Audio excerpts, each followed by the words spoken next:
Hello, my name is Kyle Jones, and I'm going to be talking today for my behavior resource list presentation on increasing parent involvement. Okay, a topic that a lot of schools, especially high poverty schools, want to do. We want to increase our parent involvement. So the target behavior that I would want to shoot for, how I would define that, is to increase the engagement and involvement of parents in their child's education and in other school-related areas. Okay, the reasoning that I chose this topic because of my experience as a teacher at Unity Reed High School in Manassas, Virginia. Again, I said it was so relevant of a topic of a behavior goal for low-income schools, which Unity Reed is. And at Unity Reed, we have no parent-teacher associations, we have no boosters clubs, and that really limits a lot of the extracurriculars that Unity Reed is able to have as a school, and kids are limited with clubs and extracurriculars and the things that usually are funded by parents or helped to be funded by parents.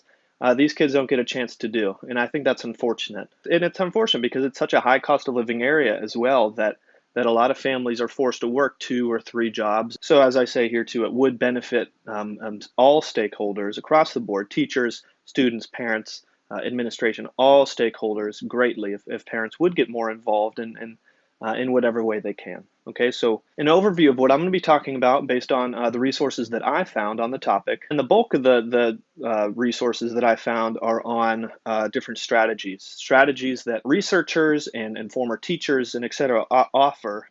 So let's jump in here first with why. Why is parent involvement important? I found an article or a study, excuse me, by Veyes and a couple other researchers that found that parent involvement was the largest indicator of whether a student was going to be successful academically. So how specifically though, how parents what their expectations were of their child. So high expectations often were met with higher performance, and vice versa. Low expectations or very little expectations were met with a lot lower performance, as it would be expected. Just something that we've faced in schools across the board is that there's just a declined and a more distanced parental involvement overall, both with technology bringing about more avenues of communication through emails, phone calls, and just parent portal type of messaging services.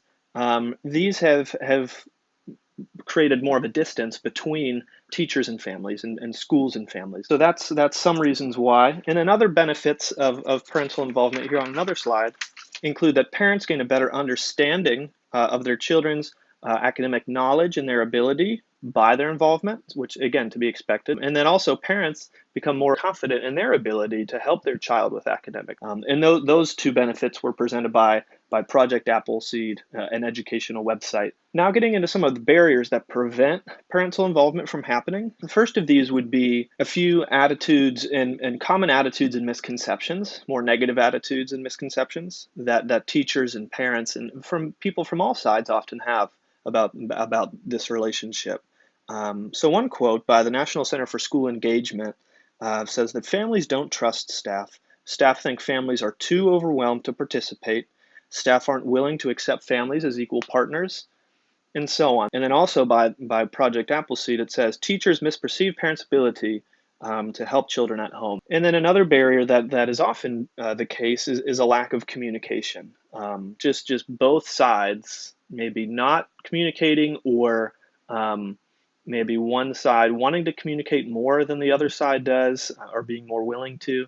And then some other barriers just listed here, some by Project Appleseed again, and others by a report by Campbell in 2011. You see the list here, a few of those limited family resources, whether that be communication or time. Again, at my school specifically, parents, again, often work 2 jobs. That's not uncommon. And so they might not have the time or the energy to reach out or to the school. As much as the school might want. Others maybe low parent self-esteem or just historical. Parents may not have had a good experience with education. So there's lots of things that can get in the way of a parent being more communicative and more involved in their child's education. Some strategies, and a lot of these overlapped. Like you see, Larson here lists 10 strategies for schools to improve parent involvement. So I just tried to list the ones that were unique to each person, what they listed. And so what Larson posted here was in this article was promoting shorter and more frequent communication. It's just so parents wouldn't get overwhelmed and so they can get a quick glance at, hey, here's what they're doing in the school, here's how your child's doing. Because that's so typical of all communication avenues these days with media and social media, just very quick snippets of information. And so if we want to be effective, it makes sense to make our communication methods that same way. Promote shared accountability, and again, it's about that relationship and saying, hey, we're on the same team, we want what's best for our children, let's work together on that. But parents, it's just as much your job at home to communicate about the things that your child is doing in school, just as much as it is my job to teach your child these new things.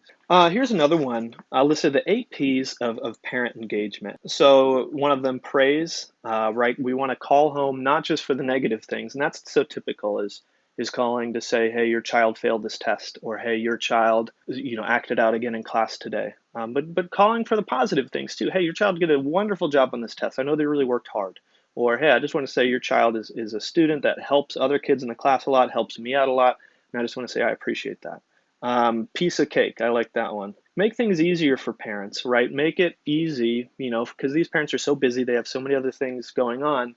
Make it easy for them to know exactly how to check grades, how to get a hold of you, the teacher, and what to expect. Some other ones, that Waterford article again talks about open communication, being very open and honest with parents, and sharing your goals and expectations. And this would be a good thing to do like during an open house or a back to school night, just being very clear, hey, this is what I expect. This is what I expect from you, the parent. This is what I expect from your child.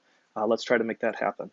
Erdner did a study and found that the educator attitudes are the most significant factor on parental involvement, which I thought was a little bit surprising.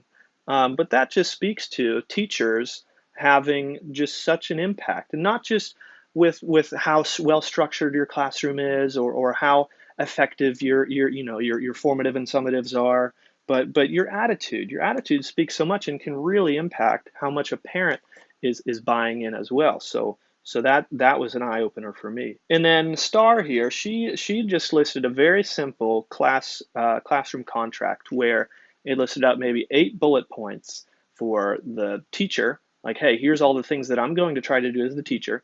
And then parent, here's what I would want from you, like having conversations with your kid at home. And then the student, coming in, putting in your best effort every day. And having all 3 parties sign that is just a solid way to tie that into what Waterford said above, making the parent aware of your classroom goals.